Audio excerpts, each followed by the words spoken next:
Boker Or Beshem Hashem Naaseh Venatzler pour ce mercredi 29 du mois de juillet, 23 aujourd'hui du mois de Tishri Chaim Tovim Ushalam. On est Isrou Chag. Shiur acheté ce matin par Laurent Bedrihem, si je le prononce bien. Sujet Irat Shamaim.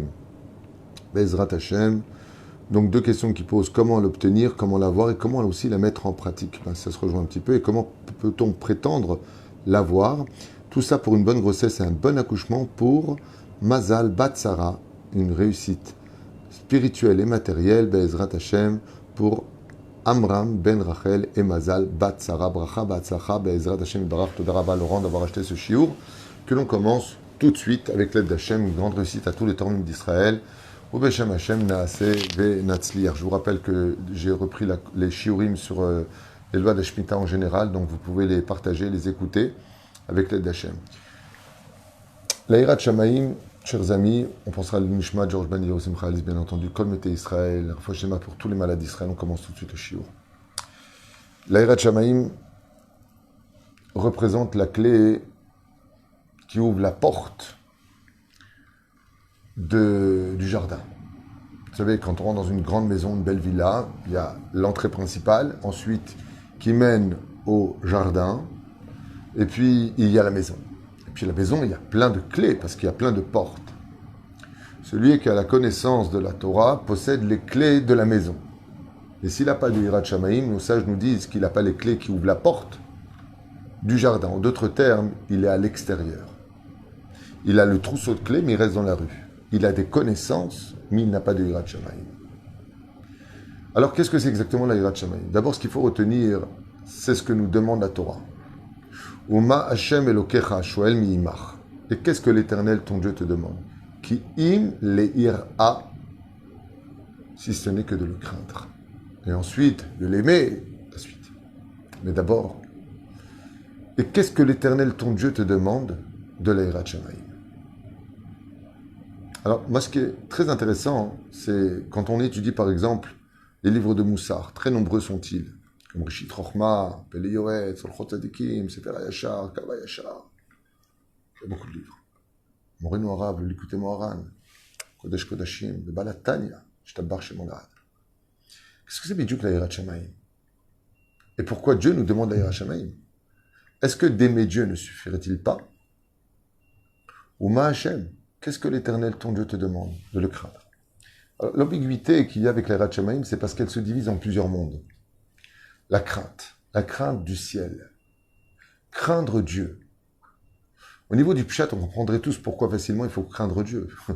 Ta vie est entre ses mains. Ton avenir est entre ses mains. Ta parnassa, ta santé, ton monde futur.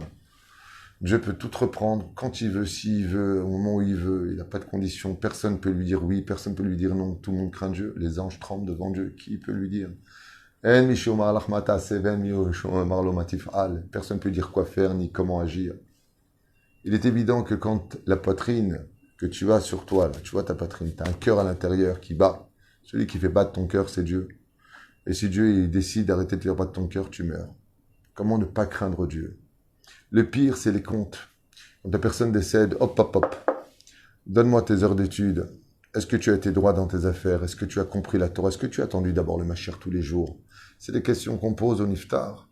Et s'il ne répond pas, Chaz Veshalom, il peut avoir affaire au Kafakela, un monde de souffrance terrible, se réincarner, Hashem Ishmor Verahem, descendre dans les profondeurs du Gehinam.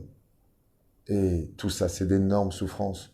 Et par-dessus tout, la honte d'enfin découvrir qui est Dieu, qui loïr ani Adam Vahai, la honte d'être face à Dieu et d'avoir osé désobéir à la perfection des perfections qui a lui-même créé la perfection.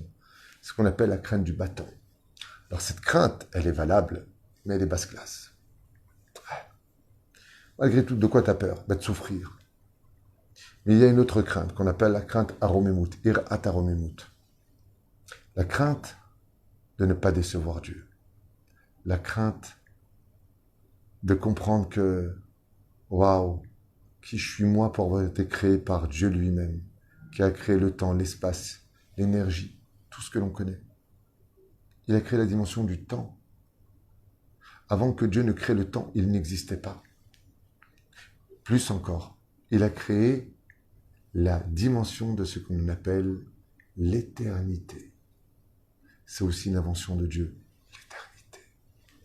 On ne se rend même pas compte de quoi on parle. Quand on dit que Dieu est éternel, c'est une bêtise. Mais c'est un langage d'enfant parce qu'on est humain, on n'est pas assez intelligent. L'éternité est une invention de Dieu. Dieu est au-dessus de tout, car il est au-dessus de sa propre création. Comment donc tu ne peux ne pas le craindre? Imaginez, chers amis, que vous devriez vous battre contre quelqu'un. Il n'a jamais perdu un combat. D'un seul coup, il les a tous mis KO. On dit de lui qu'on ne sait même plus son âge. On dit de lui qu'il peut rester des mois et des années sans manger. Qui n'aurait pas peur de le rencontrer? Pas pour prendre un coup, mais qui est-il? C'est ce qu'on appelle la crainte d'en haut.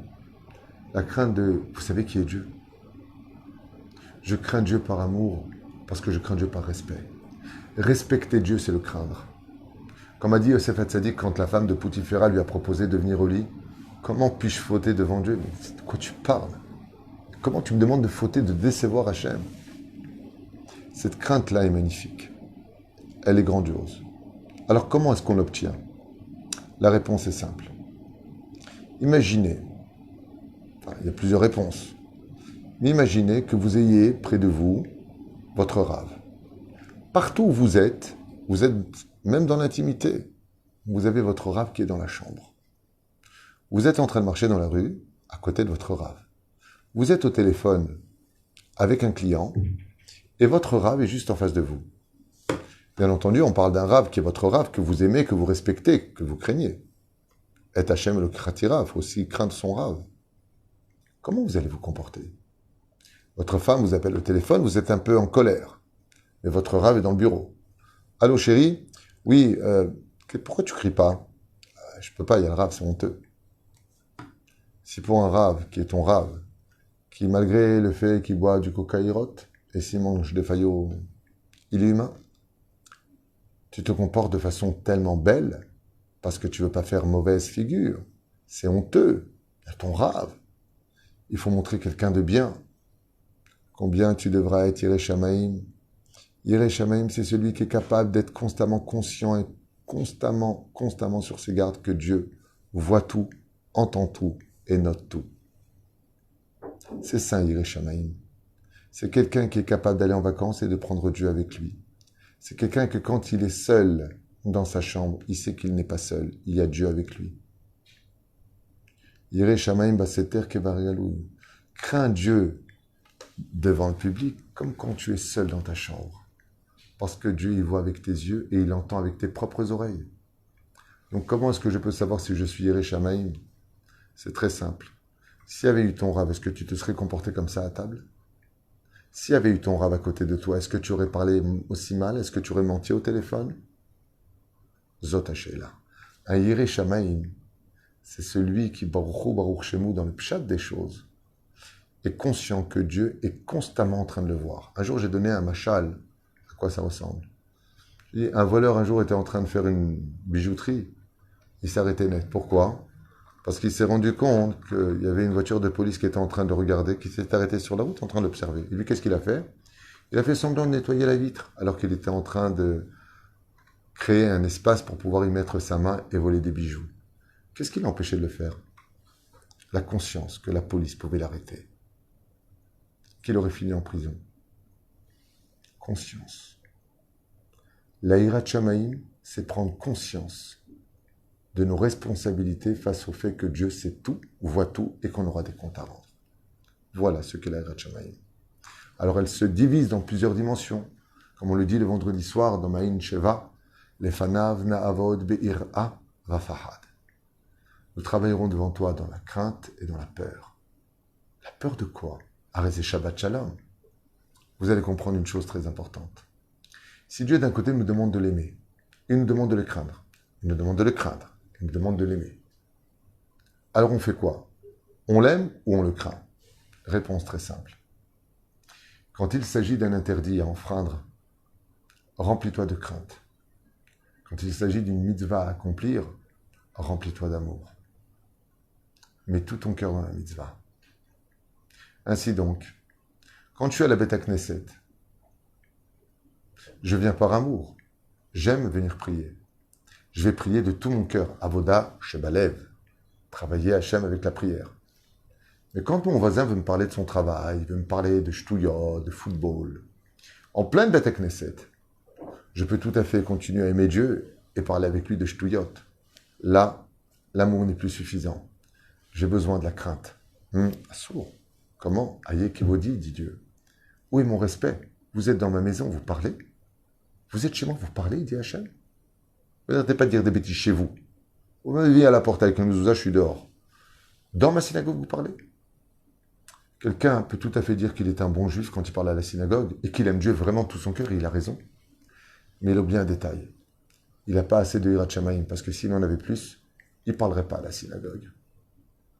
S'il avait plus de hirat shamayim, on peut très bien aimer Dieu de tout son cœur et dire des gros mots à l'un et à l'autre.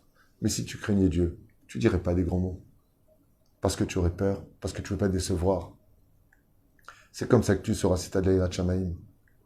Vois si ton comportement est le même. Si tu avais à côté de toi le Rabbi Lubavitch ou Rabbi Nachman de Breslev ou le Rav Ovadia Yosef ou un Gdolador, peu importe lequel, le Rav Shteyman, le Rav Kanievski chez Badel Chaim Arukim, Ezrat Hashem, s'il était là, comment tu te comporterais? Toi, la fille d'Israël, si tu allais voir le Rav David Abu Hatzera, tu irais en pantalon? Si tu allais voir le Rav Kanievski, tu irais en jupe courte? C'est honteux! Makara, c'est honteux, c'est un Rav. Alors comment tu te promènes sous les yeux de Dieu, Kipat Hashamaim? On peut tout à fait être en jupe courte et aimer Dieu de tout son cœur. Mais ça démontre qu'on ne craint pas Dieu. On peut tout à fait être son kissouille et aimer Dieu. Mais si je le craignais, je mettrais le kissouille. Et Dieu, ce qu'il nous demande, c'est de le craindre. Alors je finirai juste avec ça. Comment est-ce qu'on acquiert cela? Avec la conscience et l'étude de la Torah. En lisant des biographies de nos Talmidei Chachamim, vous allez acquérir de la Emouna. Pour craindre Dieu, il faut y croire. Je dirais, il faut le vivre. Donc, étudiez le plus possible de Moussar, des halachot. Car le livre qui t'emmène à savoir comment respecter la crainte de Dieu, c'est le Shulchan Aruch. Étudiez tous les jours les lois du Shulchan Aruch. Pour vous faire sa volonté, Mamash Beira wa Fahad. Anioué votre Hachem. Je ne veux pas te décevoir non plus. Aval. Une fois qu'on a expliqué tout ça, il y a une énorme question qui se pose. Si je dois craindre Dieu, et si je dois aimer Dieu, ça veut dire que les conséquences sont graves si je ne le fais pas.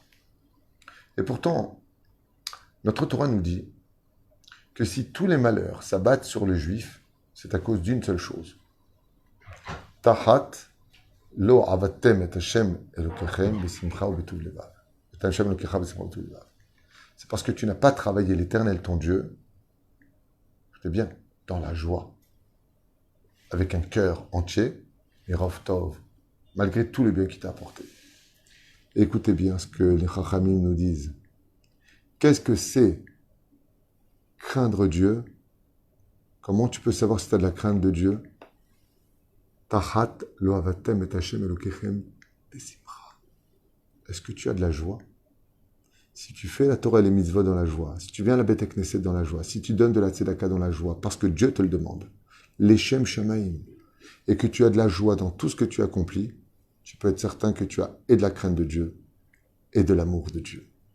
Et si ce que tu fais, c'est sans joie, pourquoi on a dit tu craindras l'Éternel ton Dieu? Et on voit que tous les malheurs qui nous arrivent, c'est du fait qu'on n'ait pas travaillé Dieu dans la joie. Normalement, ça aurait dû être marqué, vous avez des malheurs parce que vous ne me craignez pas. Non. Dieu nous demande de le craindre et de l'aimer. Mais les conséquences de tous nos malheurs viennent du fait qu'on ne travaille pas dans la joie. Et Kalamrou Chazal, quand on craint Dieu et qu'on aime Dieu, ça crée un enfant.